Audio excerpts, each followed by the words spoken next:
Ayan, meron ako ditong 1 kilong malagkit na bigas. Ito ay binabad ko sa tubig for about 3 hours. And then, drainain ko na. Lalagyan ko ito ng 2 kutsarang lye water or lihiya. Ito yung ginamit ko. Maglalagay ako dito ng asin. And then, hahaluin ko ito. Kung hindi ka pa nakapag-subscribe sa aking channel, please subscribe at i-click mo na rin ang notification bell para lagi kang updated sa aking latest recipes. Ayan, okay na ito. Pwede na natin itong ibalot. Ayan, meron na ako ditong dahon. Dinarang ko na ito sa apoy para malambot. And then, meron na rin akong nakareding pantali. Ito ay dahon. Hinimay-himay ko din. Ayan, magbabalot na tayo. Maglalagay ako dito ng 1/4 cup na malagkit mixture. Babalutin lang natin ito. Ganyan. Tupin natin yung dulo at yung kabilang dulo. Ganyan lang. And then itabi natin yan. Gagawa tayo ng partner.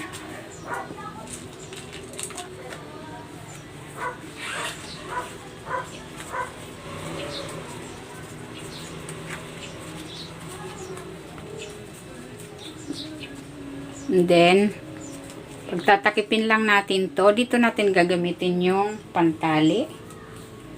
Ayan. Tatali lang natin yung bawat dulo.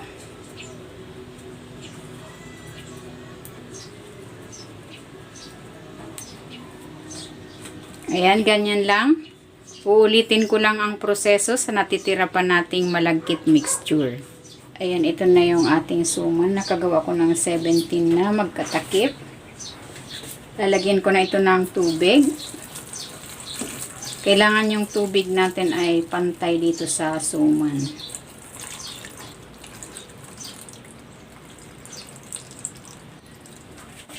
Takpan natin ng dahon.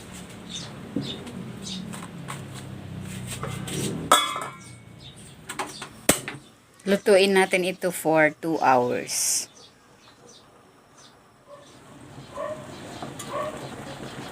Ayan, ito na yung ating suman. Luto na. Hanguin ko na ito. Ayan, gagawin ko muna yung latik. Ito yung gata. Lulutuin ko ito hanggang sa umiwalay yung mantika nito.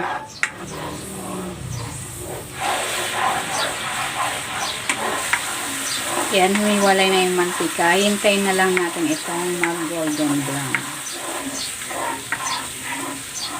Ayan, okay na itong ating latik.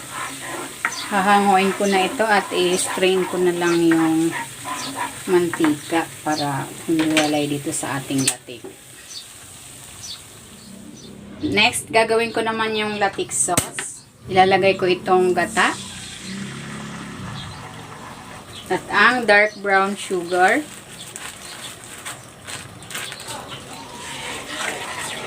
Haluin natin.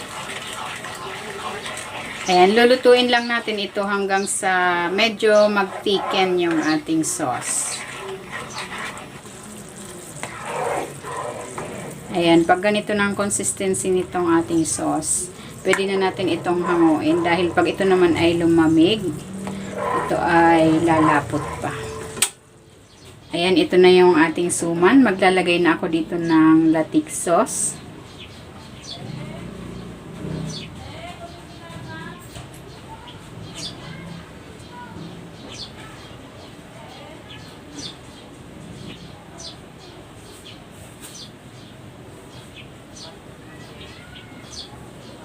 Maglalagay din ako ng latik sa ibabaw.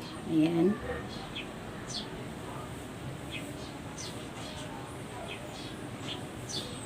Ito na, ready na itong ating suman sa lihiya.